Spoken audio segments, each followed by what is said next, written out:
এসে পর্যন্ত কি হয়েছে? কি হয়েছে? আমি রাস্তা দিয়ে হেঁটে যাচ্ছিলাম, তো সামনে একটা বোতল পড়েছিল। বোতল আবার কিসের? 7 আপের নাকি? আরে না, পুরাতে একটা বোতল। আচ্ছা, ওইটা বিক্রি করে আইসক্রিম খাইছো তাই তো? আরে না, ওটা হাত দিয়ে তুললাম, হাত দিয়ে তুলে একটু ঘষা দিলাম। আচ্ছা, তারপর?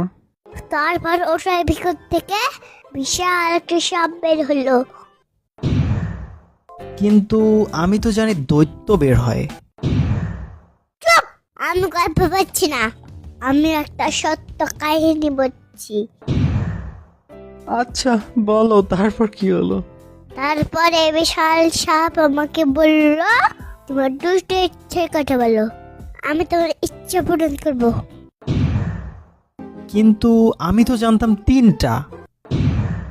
কিন্তু ইচ্ছাই ছিল, কিন্তু একটা দিয়ে আইসক্রিম খাইছি। আর বাকি 2টা ইচ্ছা? বাকি 2টা ইচ্ছা হলো, আমাকে 2টা মিল্ক ক্যান্ডি দাও। এগুলো ভালো ইচ্ছা হলো? চাইছো যখন একটু ভালো কিছু চাইবা। মিল্ক ক্যান্ডি তো ভালো। আর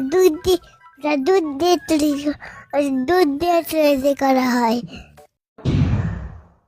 আর বাকি একটা ইচ্ছা? বাকি একটা ইচ্ছা হলো, শিপুর বাচ্চাকে যেন গোসল করে দেয়, কারণ 1 মাস থেকে গোসল করেনি।